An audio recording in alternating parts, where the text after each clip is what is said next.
Okay, wonderful students. We are now going to talk about opioids and analgesic agents. This is going to be an important chapter, and I would recommend that you fill out medication templates for these meds. We have morphine. It is an opioid agonist. The short-acting version of morphine sulfate is MSIR, or morphine sulfate instant release. Long-acting is MS Contin, or morphine sulfate extended release, or MSER. Remember the extended, we talked about this last week, the extended versions cannot be crushed, right? But the short acting can.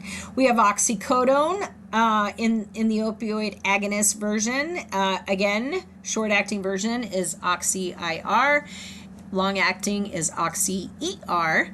And there is a short-acting version that has acetaminophen in it. It's called Percocet, and we give a lot of that out. Percocet, again, has oxycodone and acetaminophen in it. And then we have, we talked about the long oxy ER.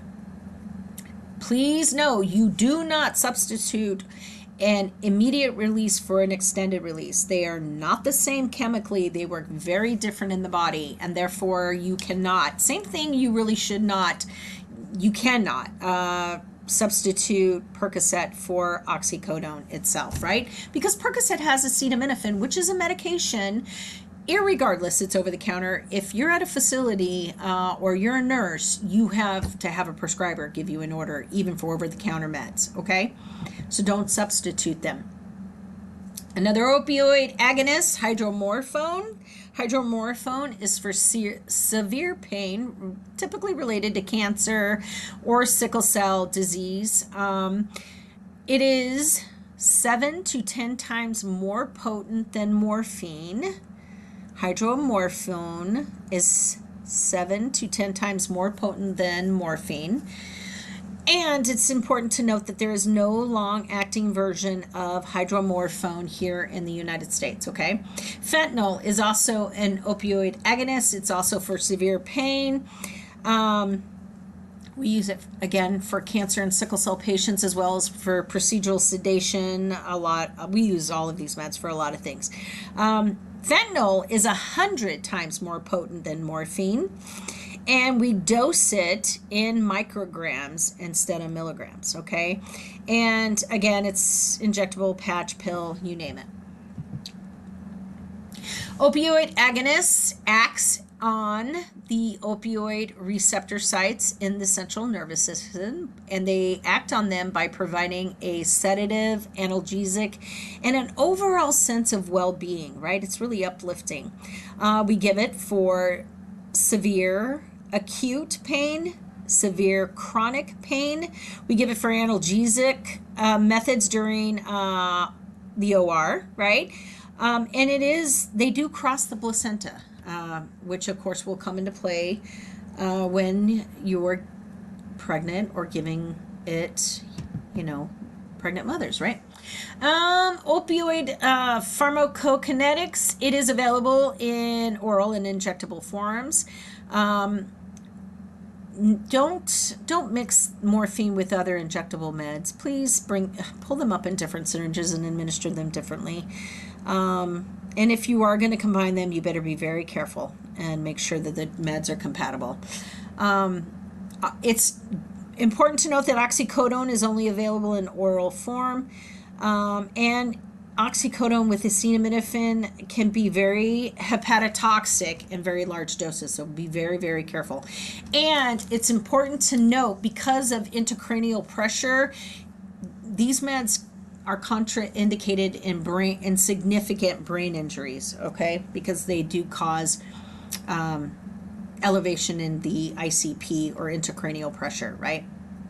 And in your head, you only have so much room, and if your brain swells up more than the room that's in there, your brain will herniate out the back and you die, right? You die. Okay, again, when we give opioids, we are always going to be assessing the patient's respiratory function, because we know it suppresses the respiration. So we know that it's going to have a lasting effect, and we expect it to happen, right? And we also know that it slows down the GI motility, so the patients are going to have decreased peristalsis, which results in constipation is one of the things, right? And some GI distress in some patients.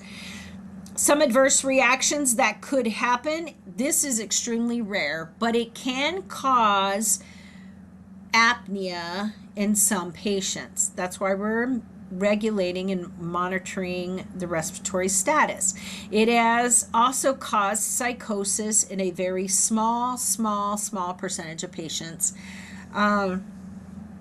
And it can lead some patients into shock if there's a significant brain injury, but again, it's rare. All of these are pretty rare.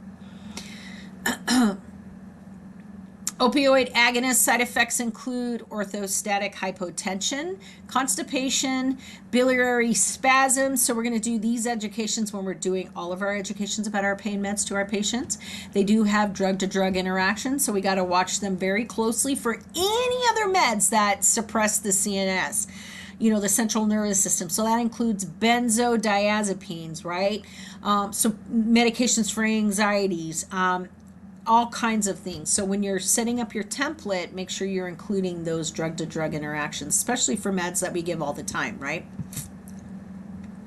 So here's the prototype for your morphine. And again, this is a great medication that we use all the time in the hospitals, in hospice, in the homes, home health, all kinds of stuff, right?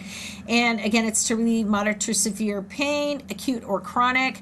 It's a preoperative, postoperative medication. We use it many combination therapies for chronic pain patients. And definitely use it for intractable pain. It works as an agonist on the mu opioid receptor sites. It provides not only the analgesic effect, but also euphoria and sedation. That's why we use it a lot.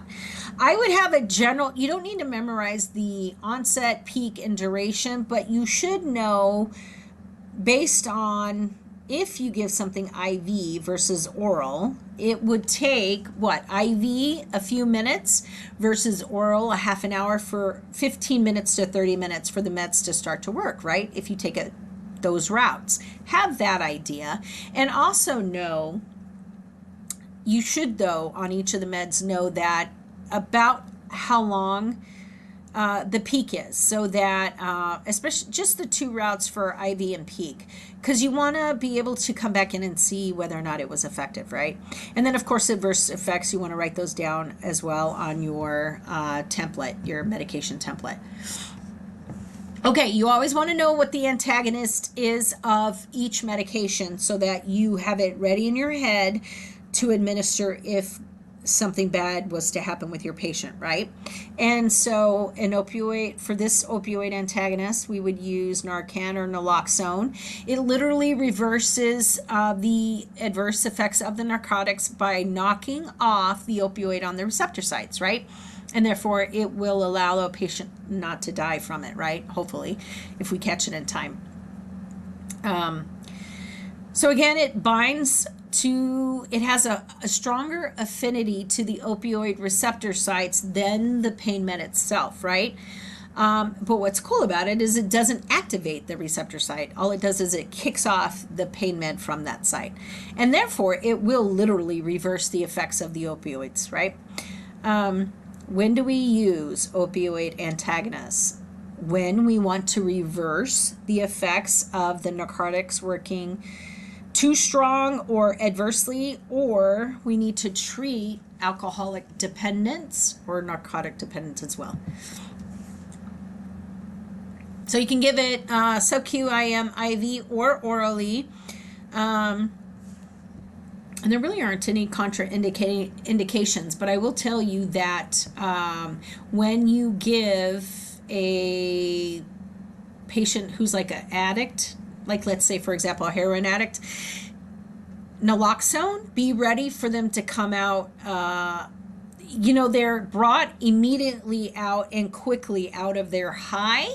And many times they come out raging. So just be expected, you could see some behaviors because they're, again, coming out of that high pretty quickly, right? So they might go in withdrawals real quick, is what I'm trying to say. Okay. It can cause side effects like tachycardia, blood pressure changes, dysrhythmias. Okay, the combative behavior I just mentioned. It can cause that acute disorientation and vomiting, right? Because of the withdrawal symptoms too. There are some drug-to-drug interactions. So if patients are on buprenorphine or other opioids and stuff like that, it's definitely going to have a drug-to-drug interaction. Excuse me. We should be aware considerations for opioid agonists and antagonists. Clearly be aware of the patient's entire vital signs, right?